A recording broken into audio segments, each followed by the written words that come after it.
My patients not frequently ask me, what are my chances of dying from a cosmetic surgery procedure?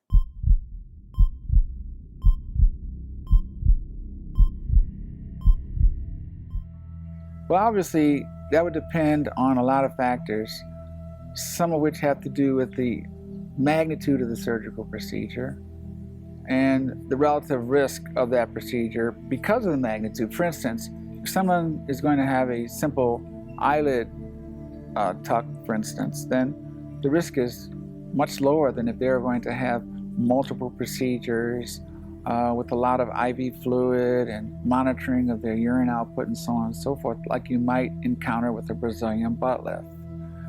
I will say, in the spirit of giving you an overview or a general answer, that you have a 100 times greater chance of dying in a car accident than you do from dying from a surgical procedure. The other point I'd like to make is that one of the ways that you can reduce your risk of dying from a cosmetic surgical procedure is to select for yourself a board-certified plastic surgeon. It is estimated that you have a 3 times greater risk of having a death or other serious complication when the surgeon that is performing the procedure is a non-board certified plastic surgeon.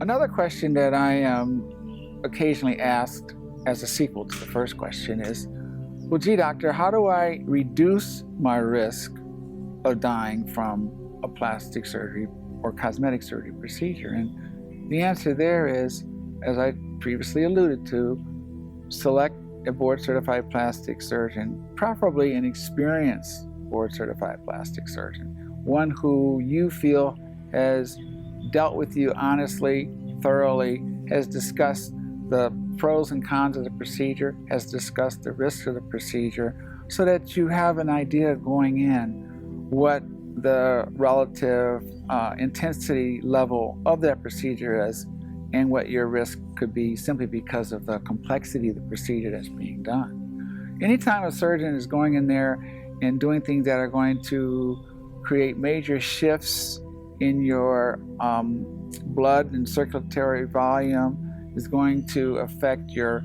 kidney function, liver function, things like that, then that type of a procedure certainly is going to have a slightly higher risk. But in the grand scheme of things, a very low risk overall. I think it's important that you be very thorough in disclosing to your doctor minute and what may seem like irrelevant aspects of your health history, because what is irrelevant to you could very well be very important to the doctor. For instance, if you have hypertension, this is nothing to play around with. The doctor needs to know that you have at one point been hypertensive in your life, even if you don't think you're hypertensive now, even if you don't think that your hypertension is anything more than anxiety or fear that you get from walking into a doctor's office. It's still hypertension. It still is an indicator of a health concern that could result in a consequence that would not be favorable. Another example would be whether you have a high blood sugar, or you're pre-diabetic, or you're insulin resistant, or that you actually have diabetes. People who have diabetes and high blood pressure and other common medical conditions like that don't realize that they present themselves with a health picture that could have been optimized or improved before the surgery, but was ignored, and as a consequence was a factor, because most of the time complications as serious as death is a culmination of a lot of bad things happening, some of which may have been issues that could have been corrected before surgery. So it's really important to understand that plastic surgery, cosmetic surgery is surgery. And as such, it's important that all of the principles and health issues that you may present with are under control. They're known about your allergies. The doctor needs to know about any allergies you might have. So I think it's really, really important for you to communicate honestly. If you are a cigarette smoker, don't minimize it. If you smoke a pack a day, tell them you smoke a pack a day. If you drink a 6-pack of beer every day, they need to know about alcohol, cigarette smoking. They need to know about other drugs, both legal and otherwise, that you may be using. If you're a big marijuana smoker, I mean, all these things are important. So be sure that you let your doctor know about all of your health concerns. The third thing I think you need to do is you need to follow to the letter what your doctor tells you to do, both before and after the surgery.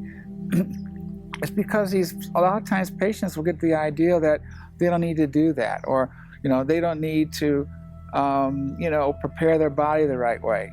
And every death from a surgical procedure does not necessarily occur on the operating table. It can occur the night after surgery, the next day.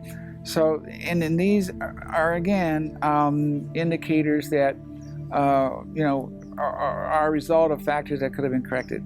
And the last thing I think you should do is I think you should pray about your surgery, because bottom line, when all is said and done, it's a matter of God's will. If it's your time, and that might just be what happens right at that time, and it may not be anybody's fault. It may not be the doctor's fault. It may not be your fault. It might just be circumstances that are determined at a higher level.